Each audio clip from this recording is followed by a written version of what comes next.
వాడేటటువంటి survey బాదులు, గెడలు, తాళ్ళు, అదేవిధంగా తాటి ఆకు ఇవన్నీ ఉపయోగించి పందిరేస్తూ ఉంటారు.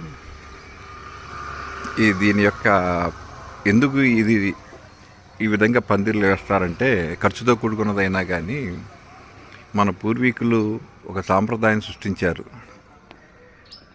మనం బతకాలి, నలుగురిని బ్రతికించాలి అంటే మనం ఎప్పుడైతే ఈ పందిరిని వేస్తున్నామో దీనికి కావాల్సిన సరంజామా తీసుకురావటానికి కానీ ట్రాన్స్పోర్టేషన్ అన్నమాట.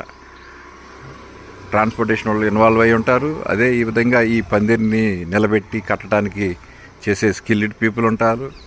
అదేవిధంగా దీనికి కావాల్సిన తాటాకును నరికి దాన్ని మడచి సాపుగా చేసిన తర్వాత బడ్డీ వేస్తారంటారు, వాళ్ళు ఉంటారు.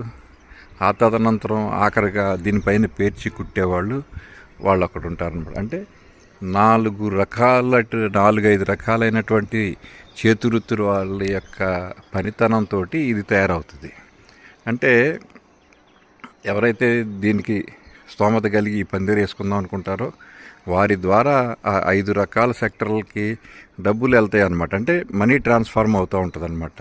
సొసైటీలోకి ఈ సర్క్యులేషన్ అవుతూ ఉంటుంది. కాబట్టి దీని అర్థం పరమార్థం అది అంతే కదా. పిచ్చి ఇలాంటి పందిరి వేస్తేనే పెళ్ళి బాగా జరుగుద్దనో, ఇలాంటి పందిరి అయిపోతే పెళ్ళి బాగా జరగదనో కాదు.